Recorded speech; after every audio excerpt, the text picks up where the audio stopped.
Hello everyone, ICT virtual classes में मैं योगेश केमनी आपका स्वागत करता हूं। तो हम पढ़ रहे थे अर्थ, मून एंड सन चैप्टर, जिसमें हमने अर्थ के बारे में पता कर लिया था कि कैसे एक दिन होता है आफ्टर कंप्लीटिंग अ रोटेशन, और साल कैसे होता है जब अर्थ रिवॉल्व करती है सन के चारों तरफ।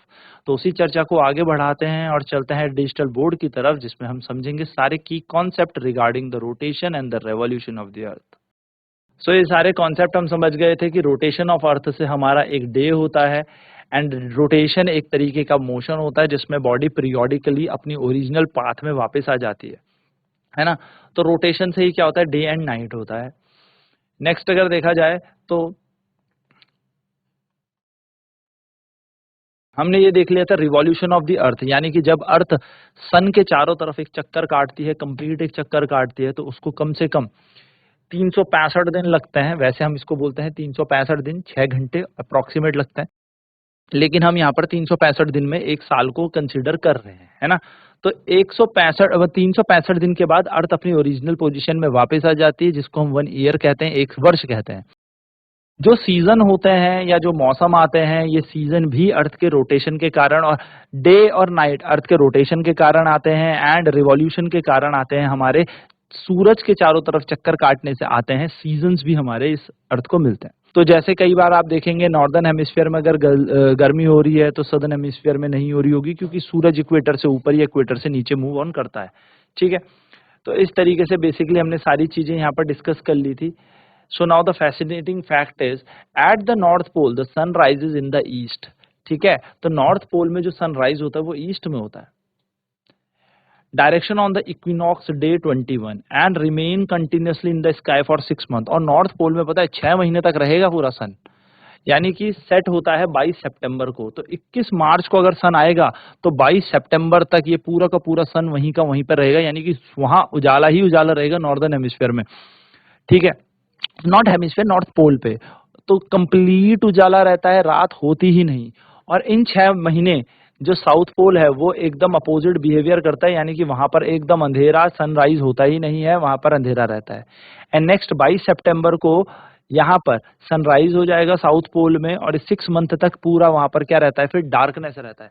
यानी कि नॉर्थ पोल में 6 महीने पूरा उजाला है और साउथ पोल में 6 महीने पूरा अंधेरा है। ऑन द सेम नोट, 22 सितंबर जैसे ही सन शाइन हो जाए, सनराइज हो जाएगा हमारा सदर्न हेमिस्फीयर में, तो 6 महीने तक वहां पर पूरा ब्राइटनेस रहेगी, एंड देन नॉर्थ पोल 6 महीने पूरा अंधेरा, या फिर आप कह सकते हो डार्कनेस रहती है। तो इस तरीके से बेसिकली हमारे पास क्या है, ये नॉर्थ पोल कंप्लीट डार्कनेस में रहता है और 6 महीने नॉर्थ पोल कंप्लीट ब्राइटनेस में रहता है। तो on the equator there is always 12 hour sunlight and 12 hour of darkness. और इक्वेटर जो होता है, इक्वेटर के इलाके में 12 घंटे की धूप, 12 घंटे की शाम होती है। There is a little difference in the intensity of sunrays falling on the equator in different month. बस थोड़ा फर्क बदल जाता है धूप पड़ने पर। Thus, for the southern hemisphere, southern states of India that light close to equator, the effect of season is not very prominent. तो इसीलिए जो southern hemisphere है या southern state है हमारे इंडिया में, जो कि इक्वेटर के आसपास लाई करते हैं, वहाँ पे सीजन का इतना ज्यादा प्रोमिनेंट हिस्सा नहीं है, या इतना ज्यादा आपने इफेक्ट नहीं देखा होगा सीजन का। ऑन अदर हैंड, अगर हम दूसरी तरीके से बात करें, such as local geographical feature and proximity to the oceans और seas can influence the broader pattern seen in the two hemisphere, and we have learned in social science। तो आप लोगों ने सोशल साइंस में पढ़ा भी होगा कि किस तरीके से इक्वेटर से नीचे और इक्वेटर से ऊपर हमारे यहाँ मौसम का चेंज होता है, ये बात ध्यान में रखिएगा। नेक्स्ट है इक्लिप्सेस, जिसको हम ग्रहण कहते हैं। Day and night cycle seasons the life on the earth. Day और नाइट एक साइकिल है, सीजन हमारी पृथ्वी में जो आ रहे हैं that is also completely making the life on the earth. So much dependent upon the sun, ये सारे के सारे सन पे, सूर्य पे निर्भर करते हैं। Could the light from the sun get blocked by the two planets which are revolving between the earth and sun? क्या जो सन और अर्थ है, इन दोनों के बीच जो सूर्य से अर्थ तक यानी कि पृथ्वी तक रोशनी पहुंच रही है, लाइट आ रही है, क्या उसको स्टॉप किया जा सकता है, क्या उसको रोका जा सकता है? The planet Mercury and Venus appear very small compare to sun. तो जो प्लैनेट मरकरी है और वीनस है, ये तो बहुत छोटे होते हैं सन से, तो ये कभी ब्लॉक ही नहीं कर सकते पूरी की पूरी लाइट को, और सन से अर्थ तक आने पे ये पूरी लाइट को नहीं रोक सकते। लेकिन you people will be surprise that moon, जो चंद्रमा होता है, ये आपने पढ़ा भी होगा ग्रेड 6 में कि एक नेचुरल सैटेलाइट है, एक प्राकृतिक उपग्रह है जो पृथ्वी के चारों तरफ घूम रहा है और अर्थ रिवॉल्व करती है अराउंड द सन, यानी कि एक तरफ सन है, एक तरफ अर्थ और एक तरफ मून है। अर्थ घूम रही है सूरज के चारों तरफ और मून घूम रहा है अर्थ के चारों तरफ। तो ऐसी एक कंडीशन आएगी जब मून जो है वो कहाँ पे होगा? अर्थ सन के बीच में आ जाएगा और यहाँ से ये कंप्लीटली ब्लॉकेज कर देगा सनलाइट को, यानी कि सूर्य की किरणों को ब्लॉक कर देता है, पृथ्वी तक आने से रोक देता है, जिसको हम कहेंगे सूर्य ग्रहण, यानी कि सन की रोशनी या सन से आने वाली रेज हमारी पृथ्वी तक, अर्थ तक नहीं पहुंच पा रही है और हम कहेंगे ये हो गया हमारा सूर्य ग्रहण। ठीक है, चलिए नोट करते हैं फटाफट से।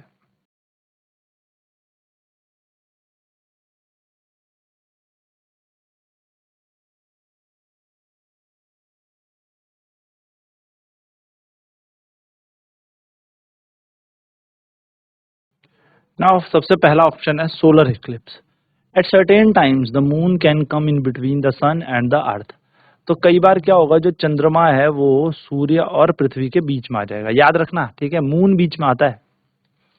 अब मून बीच में आएगा तो जितनी भी रोशनी हमें सूर्य से मिल रही होगी जो अर्थ तक आती है वो ब्लॉक हो जाएगी और इसको हम कहते हैं सोलर इक्लिप्स।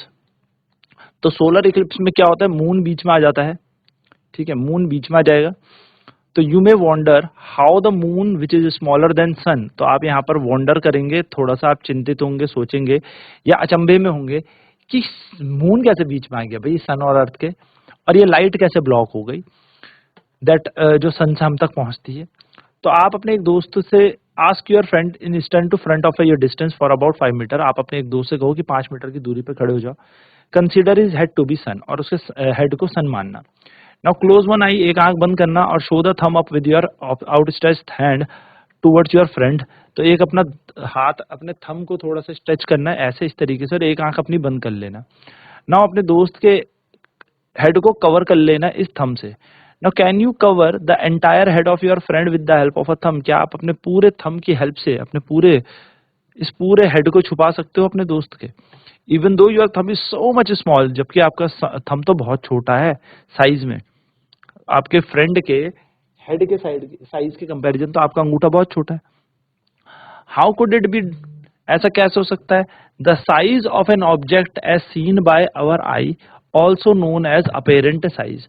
तो ऐसा साइज हम कह सकते हैं ऑब्जेक्ट का जो हम अपनी आंखों से देखते हैं, इसको हम अपेरेंट साइज कहते हैं।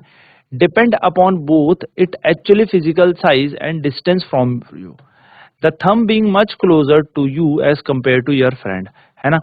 The apparent size of your thumb and your friend had seen इस एक्टिविटी में, आप देख लो।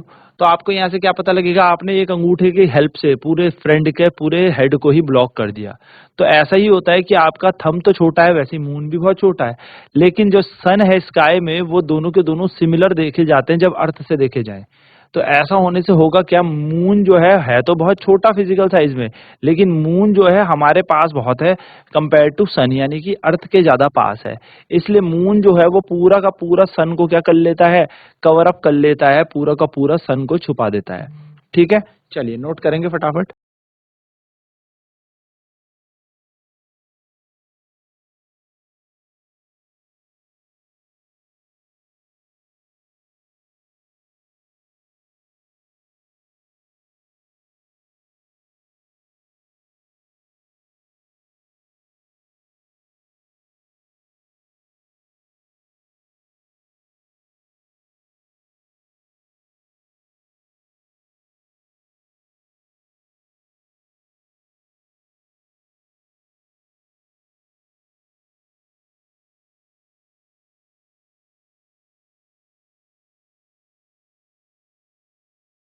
दो the planet Mercury and Venus are much larger than the moon in size. जो प्लैनेट मरकरी है और वीनस है ये तो फिर भी मून से बहुत बड़े हैं, लेकिन ये हमसे दूर हैं, अर्थ से दूर है as compare to the moon. तो इसलिए इनका साइज हमें बहुत छोटा दिखता है, इसलिए ये सन की लाइट को ब्लॉकेज नहीं कर पाते। हमारे पास होना जरूरी है ना, तभी हम ब्लॉक कर पाएंगे। They can not block the sun. For example, जब वीनस पास करता है सन और अर्थ के बीच में, तो it appears a tiny black dot passing against the bright face of the sun. तो जब वीनस पास होता है तो हमें ऐसा लगता है एक छोटा सा डॉट है जो bright face of the sun से पास हो रहा है। इसको हम ट्रांजिट ऑफ वीनस या रेयर इवेंट बोलते हैं, क्योंकि यहाँ पर होता क्या है, बहुत ही transit of Venus is a rare event, यानी कि जो इवेंट चल रहा है वीनस का वो एक रेयर इवेंट है, मतलब कभी कभी ऐसा देखने को मिलता है।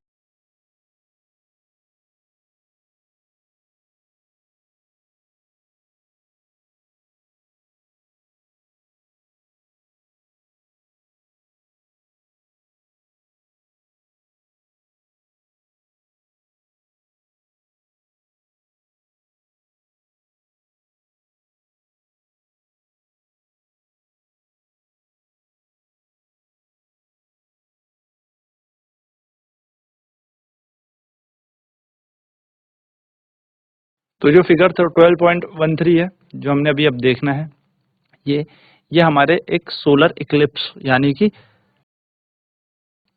सूर्य ग्रहण का एक उदाहरण है। उदाहरण क्या है, यही होता है बेसिकली। तो shows that the arrangement of the sun, the moon and the earth during a solar eclipse. तो ये अरेंजमेंट ऐसा है जिसमें सूरज दिख रहा है, चंद्रमा दिख रहा है और आपको पृथ्वी दिख रही है सूर्य ग्रहण की तरह। तो जो चंद्रमा की हमारे पर क्या बनती है, एक शेडो बन रही है small surface of the earth पे। This area is in total darkness, पूरा कंप्लीट अंधेरा यहाँ पर है, कोई पार्ट जो है सन का हमें दिख नहीं रहा। The observer in this area witness a total Eclipse. तो यहाँ पर देखो आप, ये मून आ गया और बीच में एक कंप्लीट पैच दिख रहा है, बल्कि थोड़ा थोड़ा अंधेरा हमें यहाँ पे दिख रहा है, लेकिन एक कंप्लीट अंधेरा दिख रहा होगा काला यहाँ पर। तो यहाँ के लोगों को तो ऐसा दिखता है जैसे रात हो गई। द कंप्लीट अंधेरा at complete dark region on the earth. ठीक है, तो मून के ऊपर पड़ी लाइट, मून ने यहाँ पर क्या बनाया, एक डार्क पैच बना दिया अर्थ सरफेस में। थोड़े पर आपको हल्का हल्का हल्का हल्का उजाला दिख रहा होगा, बट एक पैच ऐसा होगा that is completely total dark. तो ऐसे एरिया जहाँ पे मून पार्शियली ब्लॉक करता है लाइट को, region of the sun observes partial solar eclipse, तो वहां पर ऐसा हल्का फुल्का दिखता है। ठीक है, टोटल सोलर इक्लिप्स इस तरीके से दिखता है, पार्शियल सोलर इक्लिप्स इस तरीके से दिखता है, और एक डायमंड रिंग दिखती है जब टोटल सोलर इक्लिप्स होता है, जब moon start to move away, जब मून जलने लग जाता है तो एक रिंग जैसा दिख रहा है ना डायमंड की, जैसे जैसे डायमंड की रिंग चमकती है, तो ऐसे ही दिख रहा है देखो डायमंड रिंग जैसा। तो ये बात ध्यान में रखिएगा।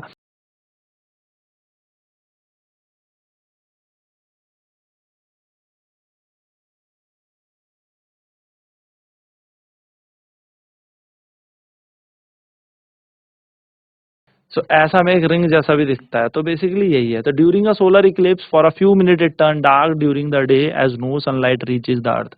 तो सोलर इक्लिप्स के दौरान सूर्य ग्रहण की तरफ एकदम कंप्लीट अंधेरा दिखता है, क्योंकि कोई रोशनी वहां नहीं मिल रही।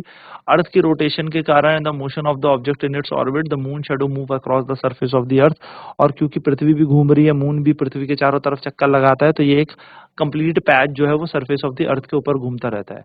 Thus, the total solar eclipse is visible only for a few minutes. As the moon begins to move away from the front of the sun, we see partial solar eclipse and daylight. तो हमें इस तरीके से partial solar eclipse दिखाई देती है। तो ये बेसिक सी चीजें हमने यहाँ पर देखी कि सोलर इक्लिप्स क्या होता है। अब नेक्स्ट क्लास में लूनर इक्लिप्स पर भी बात करेंगे, चंद्र ग्रहण पर भी चर्चा करेंगे। तो आज की क्लास में इतना ही। आईसीटी वर्चुअल क्लासेज में जुड़ने के लिए धन्यवाद। आपका दिन शुभ हो।